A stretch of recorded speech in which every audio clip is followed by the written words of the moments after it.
Hey, what's up guys, welcome back to the channel. On today's episode, we're continuing on the series with metal cutting reciprocating saw blades, okay? And in that series, we're looking at mainly the thick metal cutting reciprocating saw blades because, like we've said in all the previous episodes, most of the reciprocating saw blades, even the bimetal ones, are gonna cut through EMT, conduit, all kind of this like thin steel, sheet metal, all kind of stuff really easily. There's pretty much no major brand bimetal reciprocating metal cutting saw blade that can't do that. So we're skipping all of that and only been cutting the hard stuff, which is spring steel, or pretty much like a leaf spring from an F-150. So far we've been using carbide tipped reciprocating saw blades, but on today's episode, we're gonna see if any bi-metal reciprocating saw blades are going to be able to make that cut through that tough steel, okay? So we're going to be checking out two blades here today, one from Bosch and one from Spyder.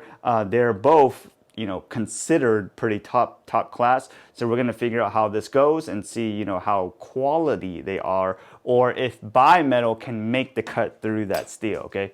That's the question we want to answer today. So we're going to take these blades and try to cut the leaf spring material about 3 times and see if any of them can even get through it once. So if you're interested in that, you don't want to miss this, stick with us.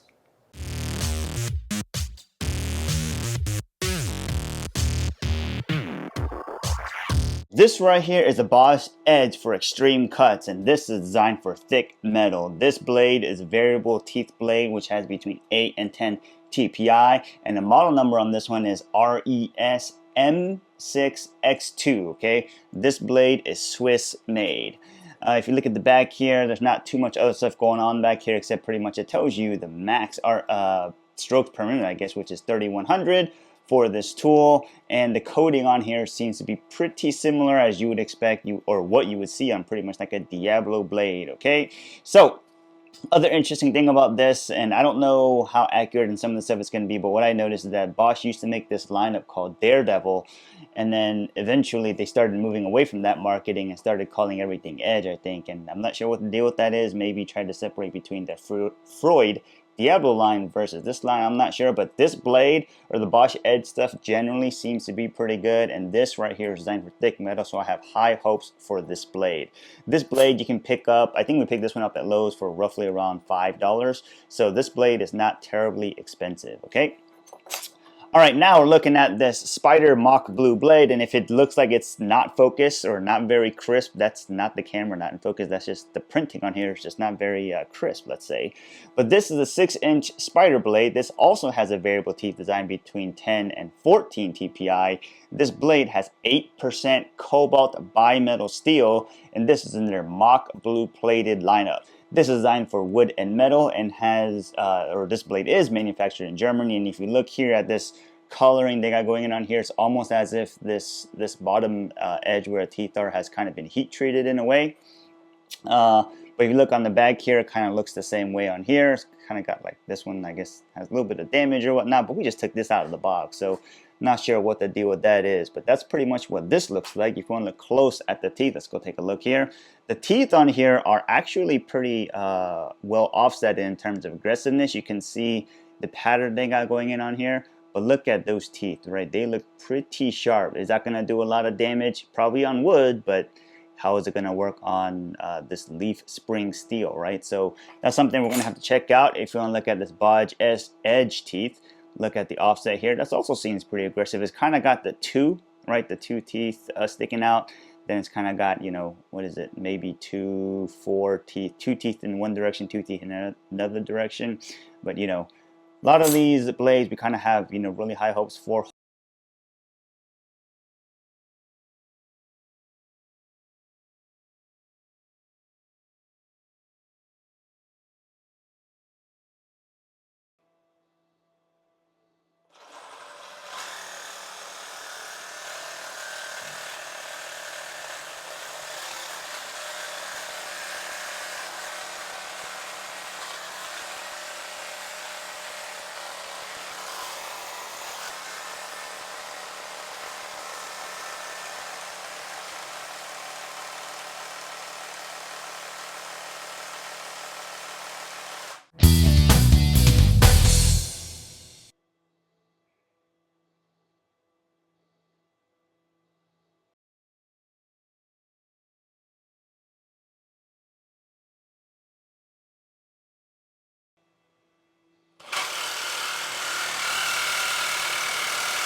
All right, so let's take a look at the damage done to this blade. As you can see right here, this is the Spyder bimetal blade. Same blade, 10 to 14 TPI, made for wood and metal and made in Germany. But if you look at the teeth very closely right here, you can see what the teeth should look like on this edge, right? Versus what the teeth do look like. These teeth are completely rounded off. Not completely, the teeth are still there. You can kind of see that where they existed. But the sharp point, what it should look like here, actually still looks like here. So this discoloration, even if it was heat treated, I'm not saying that it was or wasn't, but it looks like it was mainly due to discoloration. But even if it was, it still was not strong enough to actually cut through that spring steel, and that stuff is pretty hard, right? So you didn't really get too much with this blade, okay? So take a look at the Bosch Edge blade. So this blade, you can see right here what it should look like.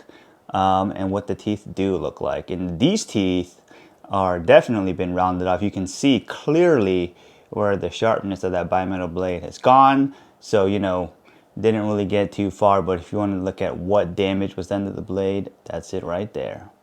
All right, so that went pretty much almost as we expected. So let's go take a look at numbers and see what they say, okay? So first, obviously, the Spyder Mach Blue one, even though it's made in Germany and has bimetal with cobalt, right? And it's 18 TPI blade, costs roughly around $650 a blade.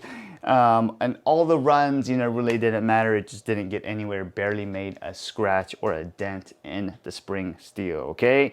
So looking at the Bosch Edge, which is only bimetal, doesn't have the cobalt, or at least if it does, it doesn't say it on the marketing. It's a variable tooth blade between 8 and 10 TPI, right, which is very different than the 18 TPI from the Spyder. That blade costs roughly about $3 a blade, and all the three runs, pretty much nothing happened, okay? So it barely made a dent, barely made a scratch. The Bosch blade is made in Switzerland, but the Spyder blade is made in Germany, okay? So where do they rank on the leaderboard? Obviously, they're gonna be towards the bottom. The way that we pretty much did this was, pretty much how they cut through the metal, but if none of them finished, if they didn't complete a single cut, we pretty much did it by price. So let's go take a look at it. The Spyder, by price, because it's about $650 a blade, we're just gonna put in last place, which is behind the Milwaukee Torch, which is about $4 a blade, right? But the Bosch Edge, which comes out to roughly about $3 a blade, we're gonna put, behind the Lennox Metal Wolf blade, mainly because the Metal Wolf and the Bosch were pretty much, same price. They're roughly about $3 a piece. So they're all pretty much tied for somewhere towards last place. I'm gonna say those positions, technically won't really make too much of a difference depending on what you're trying to do, what you're trying to get at it. The top of the leaderboards will still look the same. We got Milwaukee Nitrous Carbide, right? Then we got the Lennox Laser CT. Then we got the Milwaukee Torch Carbide, followed up by the DeWalt Elite series. Those are all carbide tip blades that we've tested so far. So what can we say about these blades, all right? So Spyder and Bosch generally are considered pretty much, good accessory makers. I think Spyder only makes accessories. Bosch may make accessories and tools, but let's talk about Spyder here. So this Spyder blade, even though it's made in Germany, Mach Blue plated, and it has cobalt in it, barely still scratch the surface of the tough metal, okay? So if you use this blade in pretty much, all the other kinds of metals, soft metals, thin metals, stuff like that, you'll probably be fine. But when it comes to spring steel, you're not really gonna make a dent, okay? The Bosch Edge blade, this Bosch Edge stuff generally makes good stuff, as we've seen so far, but it's a bimetal blade at the end of the day. And because it's bimetal, if you use it on all the soft stuff or thin stuff, you're probably gonna be fine. But when it comes to thick metal or spring steel, we're talking about different things here. We're talking about the thickness, and we're also talking about the hardness of the metal. It's just not really gonna make it too far. It does say it's made for thick steel or thick metal, so you could probably get to something thick, but hard metals is definitely going to be a no. So if we take away anything from this episode, it should be anything that's hard, like spring steel or harder than that, you really got to go with a carbide tipped blade. Someone's probably going to say you could probably cut it with a diamond tipped blade and all that kind of stuff, and that's probably true. Probably test that one day if we can ever get to it. But the point is, hard metals, stick with the carbide tipped blade. If you're going to cut anything metal, just get a carbide tip blade. That's the only thing we can say. So hope this video helped you guys out. Hope you learned something. Get back to work. If you have any questions, let us know. Have a great day, and we'll see you guys next time.